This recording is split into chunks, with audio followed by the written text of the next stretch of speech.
दोस्तों, बसपा सुप्रीमो मायावती ने आज जिस तरह के संदेश लोगों तक पहुंचाए हैं और ऑल इंडिया बसपा की बैठक में उनके संदेश में सबसे पहले दबे, शोषित मजदूर और जो अल्पसंख्यक लोग हैं उनके बारे में बहुत कुछ उन्होंने कहा और साथ ही उन्होंने बाबा साहब अम्बेडकर और मान्यवर कांशीराम जी के सिद्धांतों पर चलते हुए लोगों को ये संदेश दिया कि सबसे पहले आपको सतर्कता, संघर्ष, विनम्रता और संगठन से इस पूरी बसपा को आगे बढ़ाना है। जिस तरह से लगातार सरकार इन तमाम सिद्धांतों से दूर है, लेकिन बहन मायावती जी हमेशा दलित, शोषित, वंचितों के साथ रही हैं। बाबा साहब अम्बेडकर और मान्यवर कांशीराम जी के सिद्धांतों को लेकर चल रही हैं और इन्हीं सिद्धांतों से आज की जो वर्तमान सरकार है बहन मायावती को सत्ता में लाने नहीं देना चाहती है।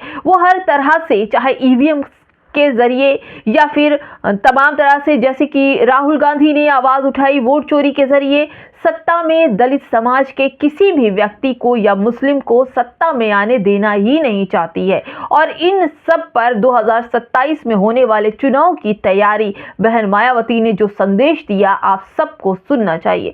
नमस्कार, आप देख रहे हैं बामसिफ न्यूज और मैं हूं आपके साथ शैला।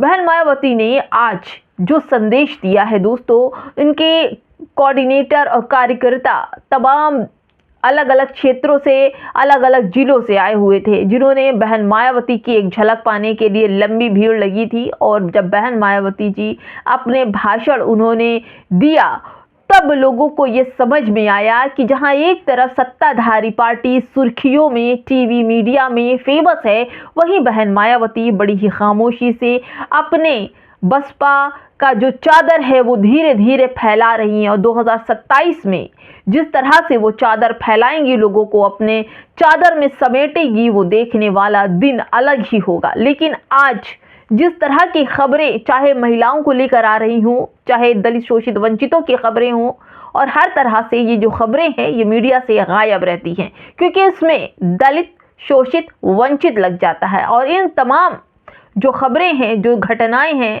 जो दुर्व्यवहार हो रहा है बेटियों के साथ, दलितों के साथ, उन सब पर एक बार अफसोस करने की भी बात है और साथ ही संघर्ष और संगठन से काम लेने की जरूरत है। बहन मायावती जी ने यही कहा। उन्होंने साफ कहा कि बसपा की प्रचार प्रसार के लिए सबसे ज्यादा जरूरी है संघर्ष और वो सतर्कता कि आपका वोट कौन लेकर जा रहा है, आपका वोट आपके लोगों को कौन समझा रहा है या उनका माइंड कौन डाइवर्ट कर रहा है, इन सब पर ध्यान रखना है। साथ ही साथ उन्होंने कहा कि कोई भी काम आसान नहीं है बिना संघर्ष के।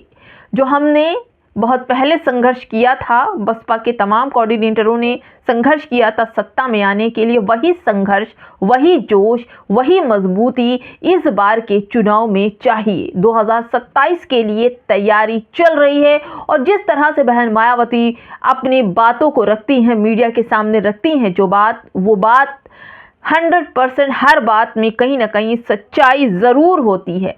लेकिन इन दिनों जिस तरह से मीडिया से तमाम शोषित, वंचितों की खबरें गायब हैं दोस्तों, तमाम लगातार दलितों पर हमले हो रहे हैं, लगातार दलितों को मारा जा रहा है, पीटा जा रहा है, यहाँ तक कि मार मार के लिंचिंग भी कर दी जा रही है। एक तरफ मुसलमानों की लिंचिंग चल रही है तो दूसरी तरफ दलित समाज के लोगों की लिंचिंग चल रही है। जैसा कि मैंने बताया, एक तरफ तो अगर कपड़ा बेचने वाले व्यापारी अतहर हुसैन को मार दिया गया, तो वहीं कुछ दिन पहले ही ओम वाल्मीकि को मार दिया गया। और साथ ही बेशर्म हंसी और वीडियो भी सामने आ रहा है जिसमें कहा जा रहा है कि हम लोग बाबा वाले हैं, राहुल वाले नहीं। ये बेशर्मी की आवाज़ आखिर आई कितनी? कौन है इसके पीछे? किसकी बदौलत ये लोग लिंचिंग कर रहे हैं, या मुसलमानों की हो या दलितों की हो? इन सब पर बहन मायावती ने बहुत बड़ी बात बोली है। उन्होंने कहा है, जैसे कि रोहित कुमार हैं, ये लिखते हैं कि बसपा की ऑल इंडिया बैठक में आदरणीय बहन कुमारी मायावती ने स्पष्ट संदेश दिया। उन्होंने कहा कि वोटर लिस्ट से लेकर चुनावी व्यवस्था तक हर स्तर पर सतर्कता, संघर्ष और संगठन जरूरी है। गरीब, मजदूर, शोषित, पीड़ित और बहुजन समाज का जो नेतृत्व करने वाले लोग हैं उनको सामने आना चाहिए और बहन मायावती जी के साथ देना चाहिए। दोस्तों आपको बताती हूँ कि जहाँ एक तरफ बड़ी पार्टियाँ बस बीजेपी की हैं और इन पार्टियों में संगठन है, महागठबंधन है और इन पार्टियों में न जाने कितनी बड़ी बड़ी पार्टियां, बड़े बड़े लोग हैं, वहीं बहन मायावती क्या 2027 के चुनाव अकेले लड़ पाएंगी? एक बार सोचने वाली बात है। वहीं अगर दूसरी तरफ बात करें तो आज़ाद समाज पार्टी के चंद्रशेखर आज़ाद रावण वो लगातार बहन मायावती जी से कहते हैं कि उन्हें गठबंधन में ले लिया जाए, लेकिन अभी तक बहन जी की तरफ से कोई भी हाँ नहीं है। लेकिन अब ये देखा जा रहा है कि नगीना सांसद चंद्रशेखर आज़ाद रावण का जो खेमा है, जो उनकी पार्टी है, वो बढ़ने लगी और देश के कोने कोने तक पहुंचने लगी है, क्योंकि इसमें ज़्यादातर नवयुवाओं को पार्टी ज्वाइन कर रहे हैं। और ऐसे में कुछ लोगों का ये भी कहना है कि 2027 बहन मायावती अकेले नहीं जीत सकती, ना ही 2027 में चंद्रशेखर आज़ाद रावण जीत सकते और ना ही असदुद्दीन ओवैसी जीत सकते हैं। लेकिन अब लोगों ने कुछ अपनी जुगत लगाई है, कुछ दिमाग लगाया है, तो ये कह रहे हैं कि मायावती, चंद्रशेखर आज़ाद, असदुद्दीन ओवैसी अगर साथ आते हैं और अपनी सीटों पर गठबंधन करके चुनाव लड़ते हैं तो ऐसे में जो नतीजे आएंगे वो देखने लायक होंगे। एक तरफ तो मुसलमानों की ज़बरदस्ती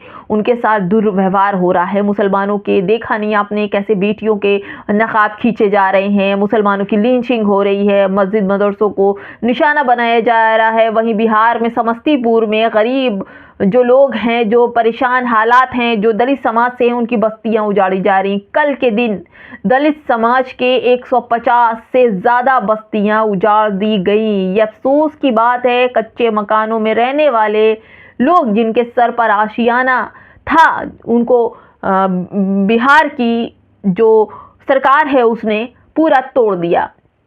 अब सवाल उत्तर प्रदेश में भी आता है कि उत्तर प्रदेश में बहन मायावती जी सत्ता में नहीं है, लेकिन जब सत्ता में थी तब उन्होंने दलित समाज और मुस्लिम समाज की जो नींव रखी थी, जो मजबूती दिखाई थी, वो बड़ी ही सख्त थी। लेकिन अभी समाज में सत्ता में नहीं है, लेकिन फिर भी हमेशा गरीब, दलित, शोषित, वंचितों के लिए आवाज़ उठाती रहती हैं और ये चाहते हैं, हर लोग ये चाहते हैं, चाहे हिंदू हो, मुस्लिम हो, हर लोग बहन मायावती जी के शासन में खुश थे। आप किसी से भी पूछिए, किसी भी मुसलमान से पूछिए, वो बताएंगे कि हाँ उनका शासन अच्छा था। किसी भी हिंदू से पूछे, वो भी बताएंगे कि हाँ बहन जी का शासन अच्छा था। लेकिन जहाँ वोट देने की बात आती है तो एक तरफ अखिलेश यादव वोट ले जाते हैं और दूसरी तरफ बीजेपी वोट ले जाती है। ना तो असदुद्दीन ओवैसी को मिलता है, ना ही बहन मायावती को वोट मिलता है। लेकिन अब इन तमाम बिखरे हुए वोटों को समेटने के लिए बहन मायावती ने जो संदेश दिया है, उन्होंने कहा है कि जो वोटर लिस्ट से लेकर आप लोगों की मदद कीजिए और चुनावी व्यवस्था पर सतर्कता ज़रूरी है, संघर्ष ज़रूरी है। लोगों को समझाइए, बताइए कि आपके लिए कौन पार्टी सही है और संगठन बनाइए। बिना संगठन के कोई काम नहीं होता, संगठन बनाइए, उसके बाद हम आगे बढ़ेंगे। उन्होंने 2027 के चुनाव में भी यही सारी बातों का कहा है और साथ ही साथ दोस्तों मुस्लिम बेटी नुसरत के लिए उन्होंने बोला है कि मुस्लिम महिला डॉक्टर का हिजाब, चेहरे पर नकाब हटाने के लिए नीतीश कुमार को पश्चाताप कर लेना चाहिए। लेकिन नीतीश कुमार और उनके मंत्री खुले में बेटी को ही जहन्नुम भेजने की बात कर रहे हैं। दोस्तों आप ये सोचिए कि एक बेटी, जहन्नुम का टिकट तो योगी आदित्यनाथ बेचते हैं, लेकिन उन्हीं जहन्नुम का शब्द लेकर गिरिराज सिंह भी उस बेटी को जहन्नुम भेजने की बात कर रहे हैं कि वो ज्वाइन करे या जहन्नुम में जाए।